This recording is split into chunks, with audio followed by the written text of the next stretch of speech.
seductive, irresistible, intoxicating. Now the reality is no fragrance is going to take a man from a level 1 to a level 100. But the right fragrance worn by a guy that takes care of his body, dresses well, and has his act together, maybe at a level 65, can take him to a level 85. How does that happen? Because if you smell good, you are going to get noticed. Seriously, I'm on an early morning flight the other day, I'm starving, and the guy in front of me is eating a chocolate croissant with coffee. Now I normally try to eat a healthier breakfast, but that smell of chocolate, that smell of coffee had my mouth watering. The point, gentlemen, is when you smell great, you get noticed, you get a second look, you all of a sudden command people's attention. In today's video, gents, we're talking about fragrances that turn heads that will make you irresistible.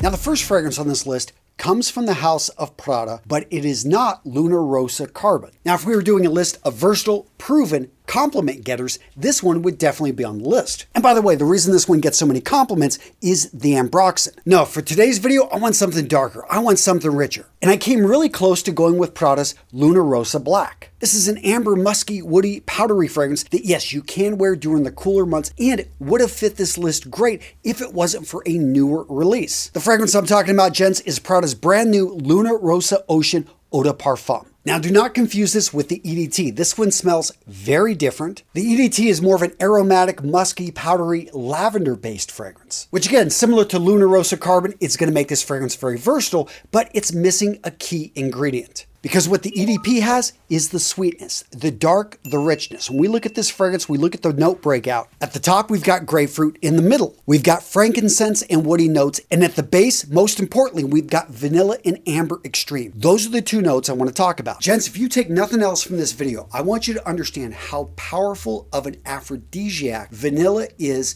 for both women and men when it comes to smelling good. That one note, and there are others, I'll talk about them later in this video, but it is universally probably the most attractive note that you can put into a fragrance that people across the board are going to find seductive, are going to find irresistible, are going to want to get closer to the person wearing that fragrance. Now, straight up, I know that not everyone is going to be attracted to vanilla notes in a fragrance, but universally across the board, this is one of the easiest notes to look for in a fragrance and be able to tell whether or not it's going to be seductive. And a lot of it goes back to our history. So the vanilla note is oftentimes picked up in breast milk. It's picked up in formulas. It's picked up in a lot of foods that we learn to love as children. So because of that, we have a very strong, a very primal association with wanting to get close to people wearing vanilla. In fact, there was a whole study done about men's sweat and what makes it attractive to women. Interestingly enough, the notes, the smells of certain sweat that was found to be very attractive are very similar to vanilla notes. So am I saying if your sweat smells like vanilla, you're going to be attractive?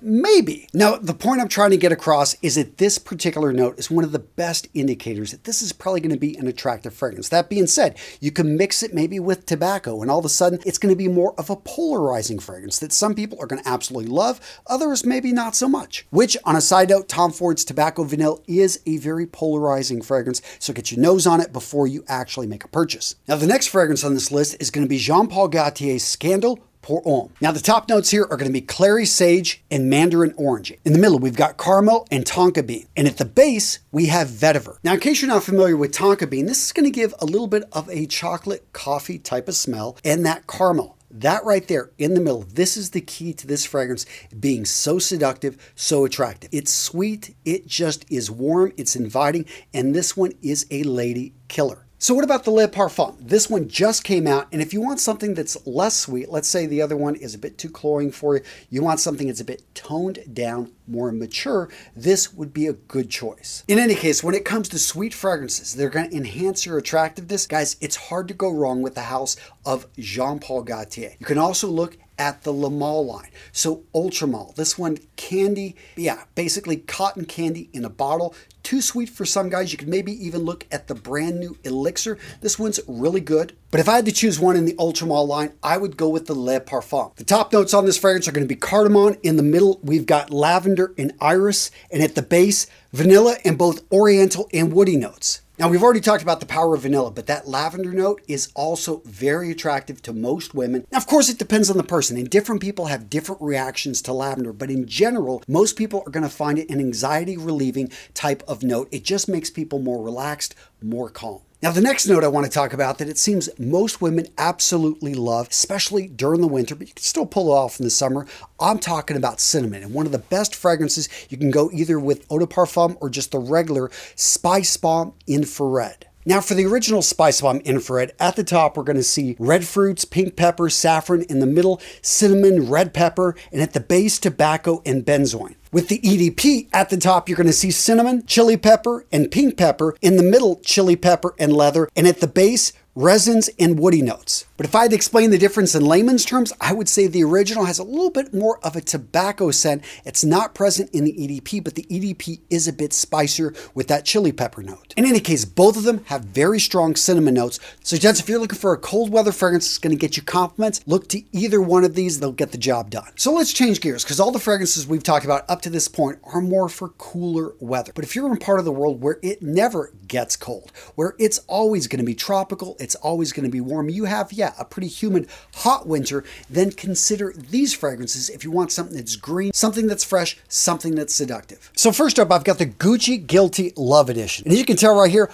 I wore the heck out of this fragrance over the summer. It's got a sweet, interesting, beautiful smell with that top note of ginger, mandarin orange, pink pepper, and kumquat. In the middle, we've got lavender, rosemary, and geranium. And at the base, vetiver, patchouli, and benzoin. If you like Gucci Black, you are going to love the Love Edition. It's bright, refreshing, and has a beautiful citrus fruity opening. Now let's talk about that. Why is fruit attractive to women? Well, there was an interesting study back in 2016 that actually showed that people, men in particular, that ingest carotenoids, and this is normally found in fruits that are orange, yellow, or red in color. Basically, the body odor produced by these men who were eating a lot of fruit was found to be more attractive.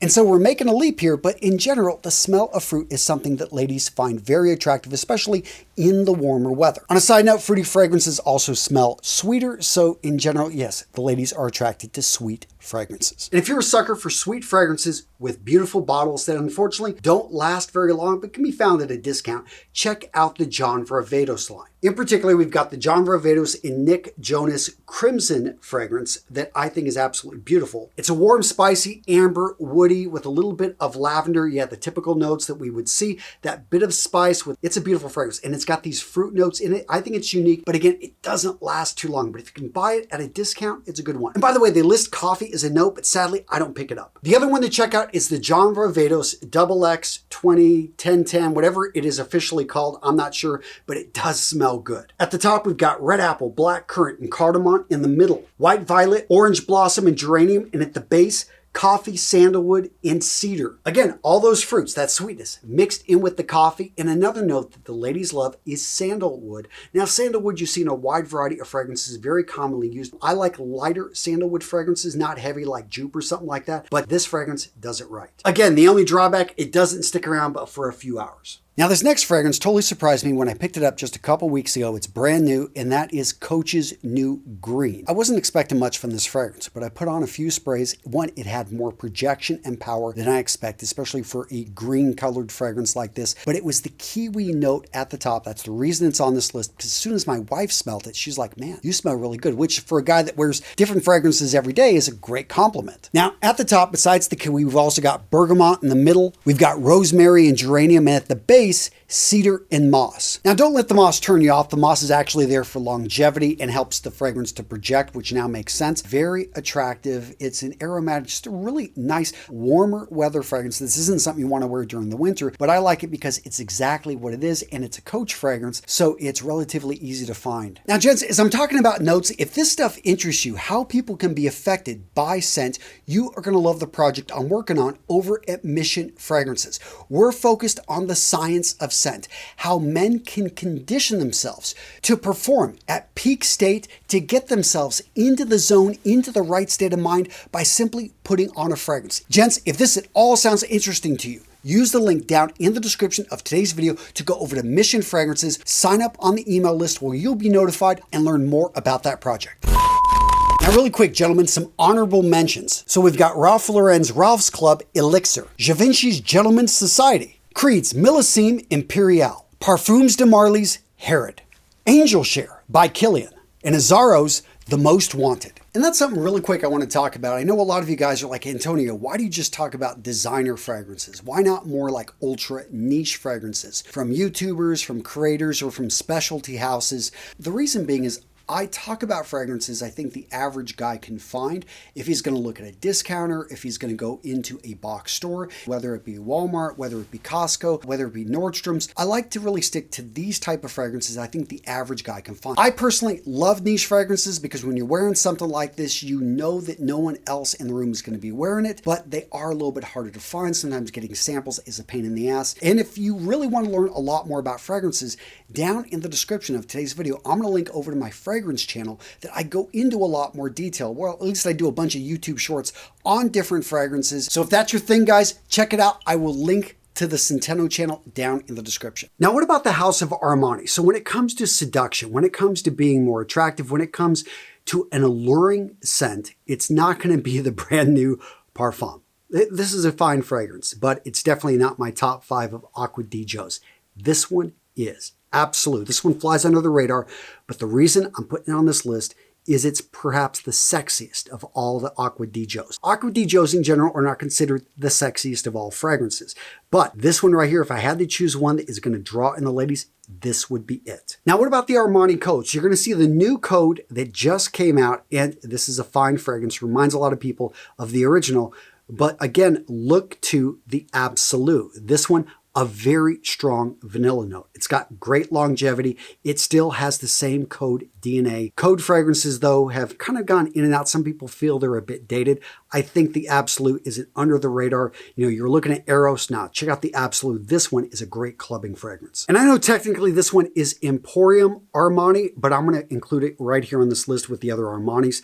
Guys, go with the original, Stronger with You. I probably avoided this fragrance for a couple years. I hated the name, but then you get your nose on the fragrance and it's the nuts, the hazelnut right in there. Absolutely beautiful. There are many variations of this, but in my opinion, nothing replaces the beauty of the original. Still the best. Now, speaking of easy to find fragrances, let's talk about probably the big 3. These are the ones that, if you look at the best selling fragrances, they would easily be in the top 5, at least in the top 10. So at the top is going to be Sauvage. Am I going to recommend the Elixir? I've got it. I'm not going to put the Elixir on this list. Instead, I'm going to talk about the Parfum. This one was really overlooked. It's smoother, it's richer, it doesn't project as much, and I think they toned down the ambroxan. I think it still gets compliments, flies under the radar. Everyone's now focused on the Elixir. A lot of people, when they first get into it, they grab the EDT, but look at the Parfum. You're going to find a theme here because the same thing with Eros. So the Eros, the EDT is still probably the best deal out there. If you're looking at discounters, I do recommend that for a younger guy, but if you're in your 30s, 40s, 50s, and you want a sweet clubbing fragrance that, yes, is going to smell like a lot of other guys, but is going to be, it smells great. Look at the new Parfum. This one just came out recently in the last couple of years. And speaking of parfums, Bleu de Chanel. I'm waiting for Bleu de Chanel to come out with an Elixir, come out with something super strong. I mean, they really haven't released anything new in the Chanel line, but the Parfum is absolutely beautiful. Yes, the EDT you can probably find at a discounter, and if you've never smelt Bleu de Chanel, this one actually is an easy blind buy. Incredibly, you can dress it up, you can dress it down. The Parfum doesn't project more. It doesn't last longer than the EDT. Each of these Parfums that I've listed here, they are smoother than the originals. They're easier to wear. And I think for a mature man that wants something that's going to just draw in the ladies, you can't go wrong with any of these. That being said, some houses do improve on the original. So the original Bad Boy Eau de Toilette, a lot of people looked at the bottle, they thought it was tacky, but the juice actually was really nice. It didn't have much longevity. I mean, decent longevity for the type of fragrance it is. Then they came out with the Eau de Parfum. I really didn't like the cannabis note. The Cobalt is a fine fragrance, just not for this list. But the new Extreme, they took the original DNA and they improved it and they make it better. And I think this is the finest fragrance in this entire Bad Boy line. Now, the notes here are going to be laid out linearly. We've got Indonesian patchouli leaf, vetiver, cocoa, clary sage, incense, tonka bean, olbanum, opanox, Indian ginger, plum, divana, bergamot, and labdanum. Now, do I smell all those notes? No, I'm not a trained nose, but what I do smell is a seductive, sexy, sweet fragrance with that bit of cocoa. I definitely picked that up. It's absolutely beautiful. And this is going to be a fragrance that draws in the ladies, is alluring, seductive, irresistible. Now, gents, if you enjoyed this video, you are going to love this video right here, how to wear your fragrance properly, how to make sure it stays, how to make sure it lasts, how not to choke out other people. Yeah, guys, I got you covered in this video. Boom, right here.